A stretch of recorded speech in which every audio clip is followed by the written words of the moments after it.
Oh, good. You're still here. Hey, how are you? Well, if you're still here, that means that this message is for you. Yeah, you. And maybe it might not be exactly for you, but it's for you to pass on to that person in your sphere that does need this.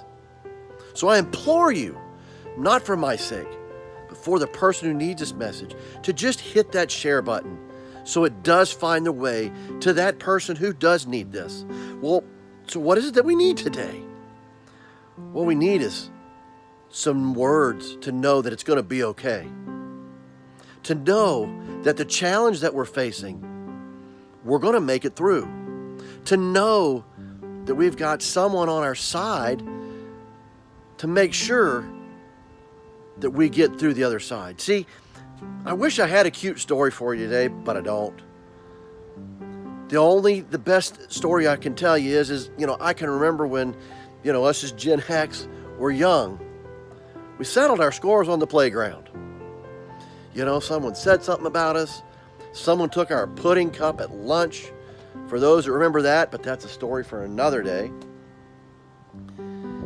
And we said, I'll meet you on the playground. And then we started going around and finding all our friends who was going to back us up, right?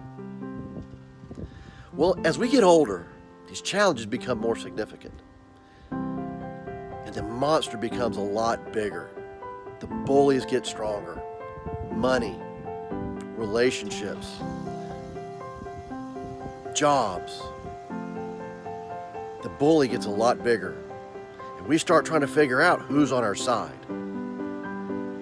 That's what I love about our winning playbook, God's Word, our Bible, where Paul writes in chapter 8, verse 31. What can we say to these things? If God is for us, who can be against us? If God, the creator of all things, of these trees that are standing behind me, someone didn't plant these, they just were.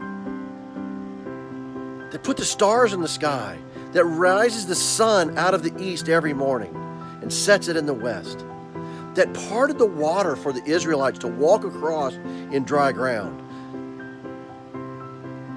that healed the lame, that gave sight to the blind,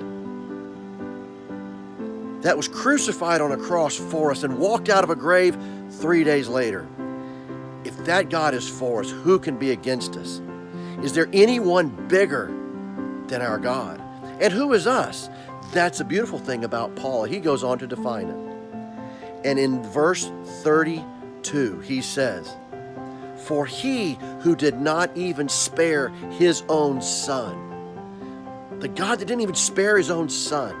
Think about that.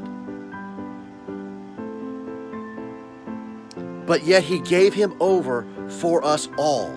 Think about that circle. All. Who is left out of the word all? To everybody. That includes you, whether you believe it or not.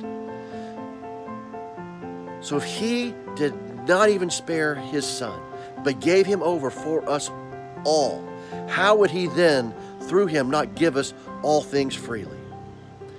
My friend, it's gonna be okay. It might not look like it, but your God is for you, so that means there is nothing that is any greater that can be against you.